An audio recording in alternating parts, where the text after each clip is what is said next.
নমস্কার বন্ধুরা, আমি দেবাশিস ট্রি লাভার্স চ্যানেলে আপনাদেরকে স্বাগত। বন্ধুরা, আজ আমি আপনাদের সঙ্গে যে গাছটি নিয়ে আলোচনা করব সেটি ইনডোর প্ল্যান্ট হিসেবে বিবেচিত। আপনারা চাইলে এই গাছটিকে আপনাদের অফিসে কিংবা রুমে রাখতে পারেন এবং বাগানেও রাখতে পারেন এবং খুব কম সামান্য পরিচর্যার মাধ্যমে এই গাছটি খুব সুন্দরভাবে গ্রোথ করে। তাই আপনারা চাইলে এই অ্যাগ্লোনিমা গাছ করতে পারেন। এই অ্যাগ্লোনিমা গাছের অনেক ভ্যারাইটি রয়েছে, তাই আপনার নার্সারি থেকে আপনাদের পছন্দের মতো যে কোনো একটি অ্যাগ্লোনিমা গাছ সংগ্রহ করে আনবেন এবং গাছটি সংগ্রহ করে আনার পরে আপনাদের যে পদ্ধতিতে মাটি প্রস্তুত করতে হবে সেটা আমি বলে দিচ্ছি। এই অ্যাগ্লোনিমা গাছ করার জন্য আপনাদেরকে কোনো মাটি ইউজ করলে চলবে না।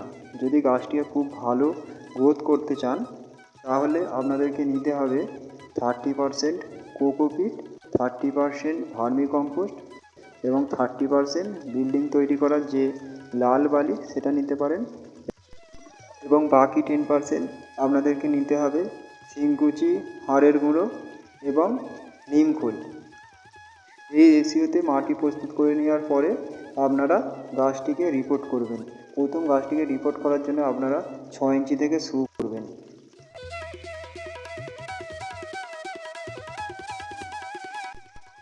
এই গাছটি রিপোর্ট করার পরে আপনারা হালকা সানলাইট হয় সেখানে রাখতে পারেন এবং ইনডোরেও আপনারা রাখতে পারবেন। এবং এই গাছে যখন জল দিতে হবে সেই জলটি খুব বুঝে দিতে হবে, কারণ এতে কোনোভাবে না যেন জল বসতে পারে, কারণ জল বসলেই গাছটি মারা যাবে। তাই এতে জল খুব কম দিতে হবে। আর আপনারা যদি এই পদ্ধতি মেনে মাটি তৈরি করেন তাহলে এখানে কোনো জল বসার সমস্যা হবে না। তাই গাছটি খুব ভালো সেই ক্ষেত্রে বাড়তে থাকবে।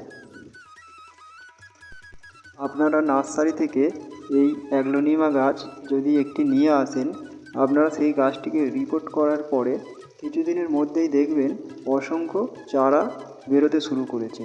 অর্থাৎ গাছটি যখন নিয়ে আসবেন একটি সিঙ্গেল স্টিক থাকলেও আপনার কিছুদিনের মধ্যেই দেখবেন গাছের টবের নিচ থেকে অসংখ্য চারা বেরোতে শুরু করেছে। তখন আপনারা চাইলে সেই চারাগুলোকে আলাদা আলাদা করে কাটিং করে আবার অন্য পটে রিপোর্ট করতে পারবেন। আমার এই গাছটি আপনারা দেখতে পাচ্ছেন, এই গাছটি আমি 1 মাস আগে নিয়ে এসেছিলাম, তখন একটি সিঙ্গেল ডাল ছিল। এখন এই গাছটি থেকে আমি কাটিং করে দিয়েছি এবং যে ডগাটি ছিল সেটি আমি অন্য পটে রিপোর্ট করেছি। আর এখান থেকে আপনারা দেখতে পাচ্ছেন এই কাটিং করা ডালটি থেকে অলরেডি 2টো চারা বেরিয়েছে।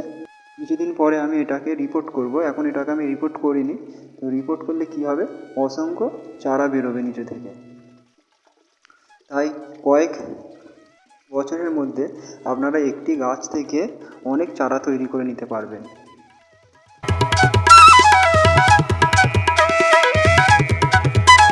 আর একটা কথা আপনাদেরকে মনে রাখতে হবে বন্ধুরা, যখন এই গাছটি একটু বড় হবে তখন এই গাছটি থেকে ফুল ছাড়তে শুরু করবে।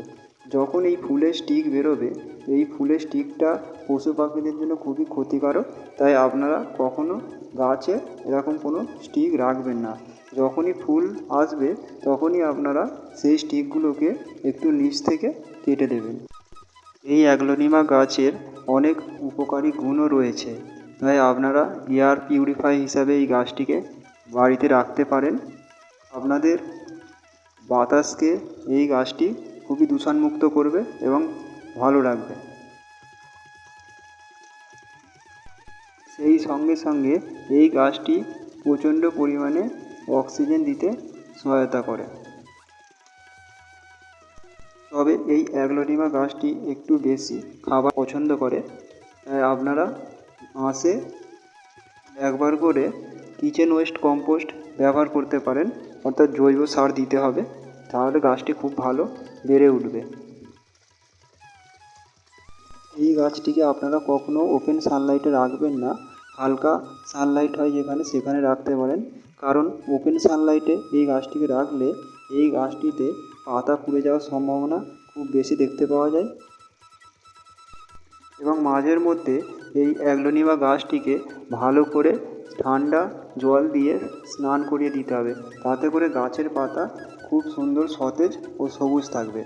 এবং মাসে একবার করে আপনারা অ্যামিস্টার টপ ফাঙ্গিসাইড ইউজ করবেন, তাতে এমন রোগ পোকার এতে আক্রমণ কম হবে। এরকম সামান্য পরিচর্যা করলেই দেখবেন আপনাদের এই গাছটি খুব সুন্দরভাবে গ্রোথ নিয়েছে এবং ঝোপালো আকার ধারণ করছে। এইভাবে আপনারা সহজ পরিচর্যার মাধ্যমে বাগানকে সাজিয়ে তুলুন।